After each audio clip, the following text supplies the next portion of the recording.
with Mo Carter.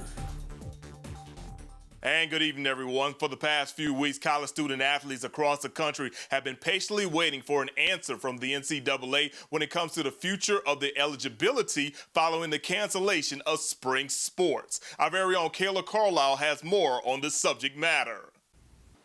The NCAA officially announced they are granting one extra year of eligibility to those spring athletes, and that's all thanks to the coronavirus pandemic. But how will this decision now affect those team rosters? UAH head coach Stuedeman says that this decision is actually impacting the depth of her softball team. From seniors all the way down to the freshmen, COVID-19 cancellations have impacted them all. But now with the NCAA's decision to give some eligibility relief to the spring athletes, coaches are now being put in a complicated situation.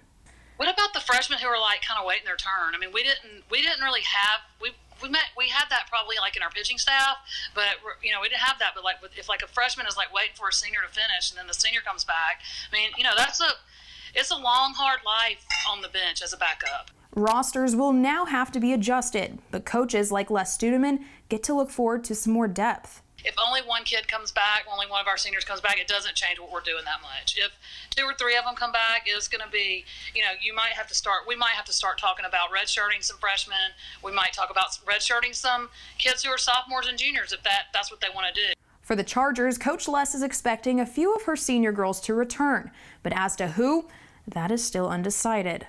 Ashley Cornell has said she's coming back, which, she's probably the most well-rounded player on our team, probably the best center fielder in the South region. So it's a game changer for anybody's program to have a player like that. In my best case, I think there's 3 that could really do it.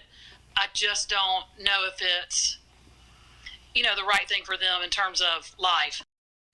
And now since the cancellation of the spring season, Coach Les says she's giving her girls a break, and that's to adjust to their new temporary norm. She said it'll be the first and hopefully the last spring break these girls will enjoy during softball season. Mo?